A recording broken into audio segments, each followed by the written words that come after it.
একটা ছেলে ছিল নাম রিহান। সে সবসময় স্বপ্ন দেখত বড় কিছু করার, কিন্তু জীবনের প্রথম বড় পরীক্ষায় সে ব্যথা হলো। সবার চোখে সে একটি হেরে যাওয়ার ছেলে মনে হয়।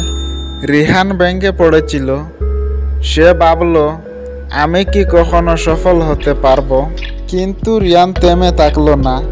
সে প্রতিদিন সকালে উঠে নতুন কিছু শিখত, ছোট ছোট লক্ষ্য ঠিক করলো, প্রতিদিন ব্যথা থেকে শিক্ষা নিল।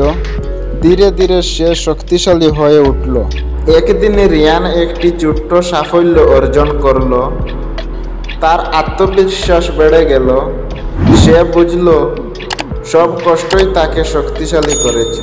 আপনার আজকের কষ্ট আগামীকালের শক্তি। আপনার হারানো দিন আপনার শেখার দিন।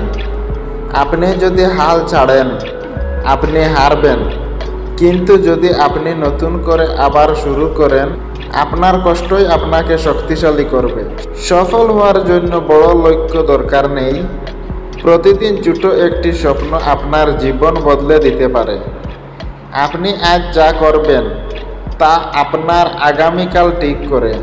সবার জীবনে কষ্ট আসে, কিন্তু যিনি থামেন না তিনি জয়ী হন। আপনার প্রতিটি ব্যথার আপনার ভবিষ্যতের শক্তি। আজই শুরু করুন। নিজেকে বিশ্বাস করুন, বরং এগিয়ে যান। আপনার গল্প হয়তো আজ কেউ জানবে না, কিন্তু একদিন সেই গল্প অন্যদের জন্য একটা স্বপ্ন হয়ে যাবে। আপনি হারেননি, আপনি শক্তিশালী হয়েছেন। আপনার কষ্টই আজ আপনার শক্তি। ভিডিওটা ভালো লাগলে লাইক করুন, আর যদি কিছু ভুল হয় তাহলে ক্ষমা করুন। ধন্যবাদ।